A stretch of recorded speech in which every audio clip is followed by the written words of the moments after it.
Hello, hi, my good people. I hope you are good. I'm also fine. So, welcome back to my YouTube channel.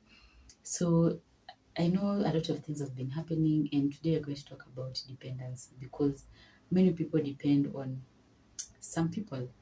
So, you find that I was just talking to a friend of mine, and we were just coming from a meeting, and it was funny because we were just having a conversation, and then she was like, "Let me tell you, for me." I got married when I was so young, like in my 20s. And then I got married to this guy who does everything for me. So he'll be like, baby, write a shopping list. Men from our side, these men are good. So the guy will be like, write a whole list for me. What do you need in the house? So the lady was telling me I was so comfortable. And I didn't even look for a job. I didn't even like, why should I go to work at the end of the day if someone is doing everything for me? Like, unataka hivi, nakuja. So she was telling me until that point when my husband lost her job and like walikuwa wanateseka, like we went through a lot. At some point we didn't even have food to eat, and she was telling me at that moment I was like, I mean, I went to school, I have papers, like I was working, but nikacha tu kazi because now I'm pregnant, baby is providing everything for me, so just relax. And then she was telling me it hits me so hard when I see my husband struggling and he cannot even sustain us at that moment when he lost his job. And then after that, she went and looked for a job, and now she's working and they're helping each other. And we're just having a conversation about dependency because for me, I feel like most of us in a kujanga point, we just have that comfort zone and we don't even want to work. So at the end of the day, if someone is giving you everything, guys, they're not helping you. And that is why at some point, okay, I know maybe you'll throw stones to me, but at some point I was like, I think Trump amefanya kitu mzuri even for this work stop order na kutushtua kidogo because some people they were comfortable. I remember a friend of mine telling me there's this lady who was just giving birth. I think that time alikuwa na baby number 7. And then because of this organization, they used to pay school fees for these people. So this lady was clients. So now she qualified for this organization to pay school fees for the kids. So this lady was just giving birth like anaza too. So anaza. So after some times, of course, the work stop order came, and then one day this lady got pregnant, the baby number 7. And one of the people who worked in that organization was like, "Hey, Akimagi, bona unaza tena?" And she was like, "Yeah, I'm naza juu simtalipia school fees." And in fact, when she gave birth to this baby, she named the baby after the organization. It was so funny. And then they told her, you cannot do that. So she had to change the name of the baby. But now you see, this lady was just giving birth because she knew, after all, see, kuna mtu atanifundishia mtoto, like kuna NGO hapa itanisaidia. So dependence is a trap. It makes you to be like a zombie. It makes us even not to think about our potential. That is why sometimes it is good. I posted a video on my Facebook, and I was telling people that comfort zone is the killer of everything. You see, if you're comfortable, you will not even think, you will not even have that ati kitu na kusukuma uende ufanye kitu. So you'll find that people who are comfortable, they don't even think about tomorrow because again, bills are being paid, shopping is being done, like pesa nataka ya nini. So make sure that even when you have that spouse, please empower your spouse. I know some guys they're like, I don't want my babe to work. But imagine shit happens. You can lose your job tomorrow. That is number one. People do die. People will, like, sometimes you can even get yourself into a road accident. Sometimes like shit do happen. So if you lose that job tomorrow, or if that business like iishe kesho, what will happen? I know of a lady actually. What happened? It was a very sad story because this lady lost her husband through a road accident, and the lady was a staying home housewife. So when the husband died, of course, she was given around 4 million just to compensate for the husband. But because this lady had never done any investment, any business, alikuwa tu hapo. After receiving the money, of course, she went to a friend who conned her, mislead, and then akajipata in these con things like this investment that will tell you, if you put 1 million today, tomorrow you have 2 million. So if you put 1 million, those scam things. Within less than a year, pesa ilikuwa imeisha. Na seti imeisha, ati amefanya kitu, amenunua taka plot. I know Nitinjoro is against plots, but at least angebuy taka plot. But now you see, it's because this lady alikuwa tu a staying home mom. So sometimes for me, I always say, just have a spouse who will empower you, someone who will be comfortable. I love my friends. Actually, one of my friends said, Oyamomi will empower my wife because if I die today, I want to die. Even if I'm in heaven, I will be in a good place, knowing that my kids are still going to school. My kids are still living a better life. Why? Because I've empowered their mother, and their mother can take care of them in my absence. So this story of mwanamke anafanya kazi sijui ni kichwa ngumu, sijui mwanamke anafanya kazi sijui si wife material, sijui mwanamke anafanya kazi sijui nini. At the end of the day, it's for you, the good of your children and also for your own good. If you lose that job today, it is that wife that will take care of you. If you lose that job today, it is that husband that will take care of you. Because nowadays you find that there are men who just sit in the house and they are not working. Me, I still understand. I don't know. Me, I was brought up in the village, and we are told that it is men go to work and provide. So it is weird to me when I see a guy sitting. Yes, unaweza kaa juu hauna job ama hujapata kazi, but jitume tu. Hakuna pesa imechorwa. Hii ni ya kufagia, hii ni ya bank, hii ni ya CEO, hii ni ya cleaner. Pesa ni pesa. As long as whatever you are doing, it is not a sin before God. So make sure that you empower your spouse, you empower your children. Them know that you have to go to work, you have to earn it. Hata kama ni vyombo waoshe. Because this dependence is killing a lot of people. You find that someone used to work, but because someone has come to your life and they're like, why are you going to work? Why are you stressing yourself? Just leave it. Mbona spouse na kusumbua? Siwache hiyo kazi. And then unaacha hiyo kazi, you sit at home, and then after 3, 4 years, 5 years, you're looking back, you're like, what is really happening? I remember there's a time, there's this, let me call it like an organization or a group of people who came together and they were like, God has really blessed us and we want to be a blessing. So what they did is they said, we are going to look for a group of people that have that interest to go to the university. Maybe they passed, but they didn't have money. So we are going to pay school fees for them.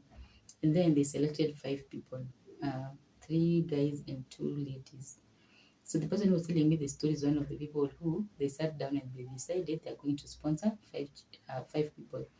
And he was telling me it was a big mistake because the 5 of them, hakuna hata mtu anajituma, hakuna hata mtu like, you know the way you have paid school fees. Me, I went back to school when I was working, so I had to pay for my school fees. You know that campaign of paying, natoka kwa mfuko yako. You focus. You are always punctual because you know it is your sweat and blood. But this one that somebody has paid for you, most people they don't even care. They don't even go to those classes. They don't even attend the classes. They're just there because at the end of the day, hakuna kitu yao wameweka hapo. So you find that even this organization that help people, a friend of mine works in a technical institute, and they help ladies to know how to make her hair, the nails, tailoring and all that. And at some point, she was telling me, we had to introduce something different, that even if these things are free, you need to pay 10,000. Then, and this 10,000, they'll use it to buy food for them.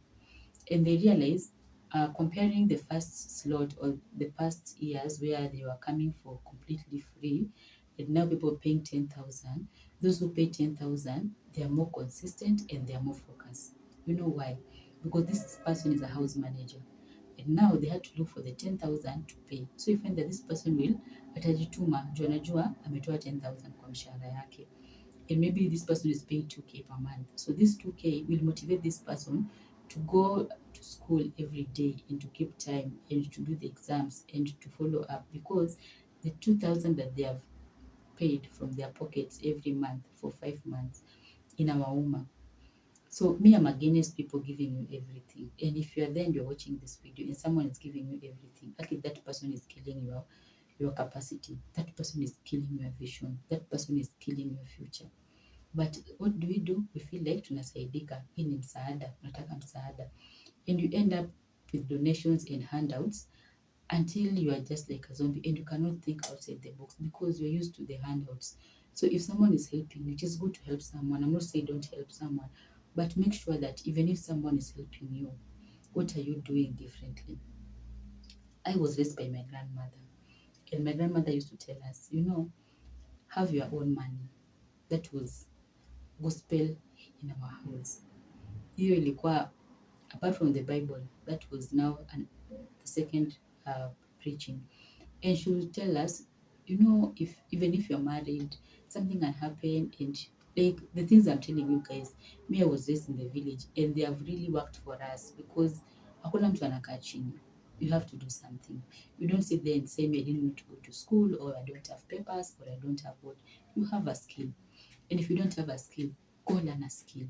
Decide, I'm going to work as a house manager, even for 1 year. I will save. After savings, go to school or find a good boss.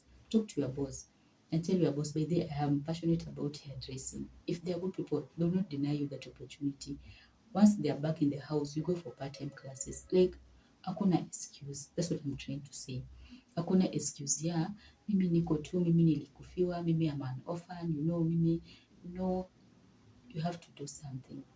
And let me tell you, having that 50 bob from your sweat is so sweet than having 10,000 from someone who will give you conditions and lecture before giving you the 10,000. Because even the donations and the donors, they have restrictions, they have policy.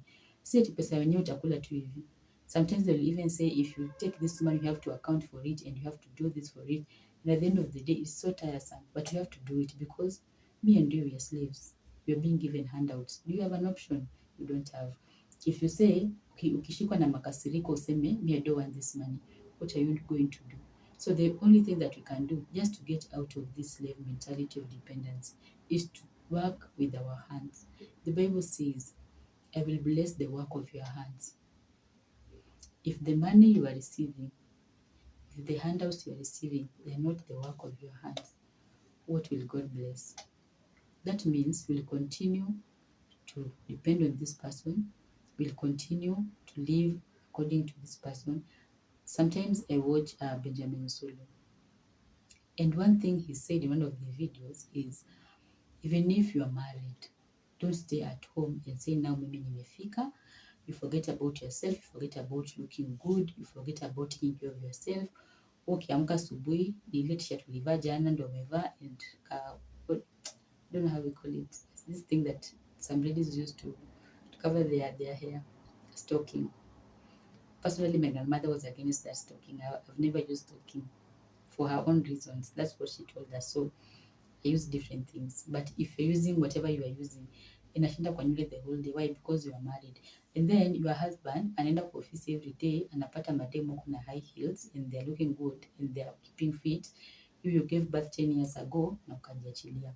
So make sure that you are doing something, because guys, the moment your brain stop thinking, you have started to die.